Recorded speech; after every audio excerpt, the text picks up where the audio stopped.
రాష్ట్ర శాసనసభకు జరిగిన మూడవసారి జరిగిన ఎన్నికల్లో మీరు స్పీకర్గా ఎన్నిక కావడము చాలా సంతోషకరమైన విషయం అధ్యక్ష.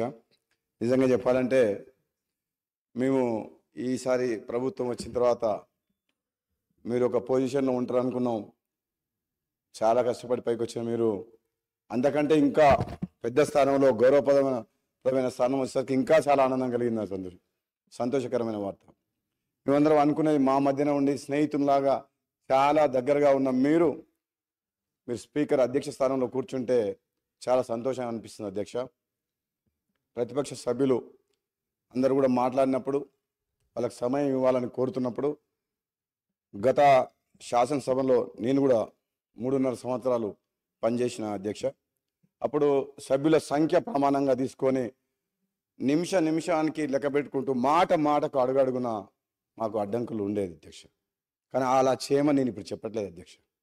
సంఖ్యాపరంగా కాకుండా ప్రజా సమస్యల మీద మాట్లాడేటప్పుడు ప్రతిపక్ష సభ్యులకు తగిన సమయం ఇవ్వాలని, అధికారపక్షమైన ప్రతిపక్షమైన ఈ తెలంగాణ రాష్ట్ర ప్రజలు ఎన్నో ఆశలతో తెలంగాణ రాష్ట్రం సాధించుకున్నారు కాబట్టి ఈ ప్రజాస్వామ్యాన్ని కాపాడే విధంగా ప్రశ్నించే గొంతుగా ప్రజల పక్షాన ప్రజాప్రతినిధులుగా ఎన్నికై ఈ సభకు వచ్చిన ప్రతి ఒక్కరికి కూడా వాళ్ళ సమస్యలు కానీ వాళ్ళ నియోజకవర్గ సమస్యలు కానీ తెలంగాణ రాష్ట్రంలో ఎన్నో ఆశలతో పెట్టుకున్న ప్రజల సమస్యలు కానీ మాట్లాడే అవకాశం మీరందరికీ కూడా కల్పిస్తారని చెప్పి కోరుకుంటూ, ఒక విధంగా చెప్పాలంటే గతంలో జరిగిన చేదు అనుభవాలను నేను చెప్పదలుచుకోలేదు. కానీ సభ్యులందరికీ కూడా అధికార పక్ష సభ్యుల పార్టీ తరఫున మేము మాటిస్తున్నాం.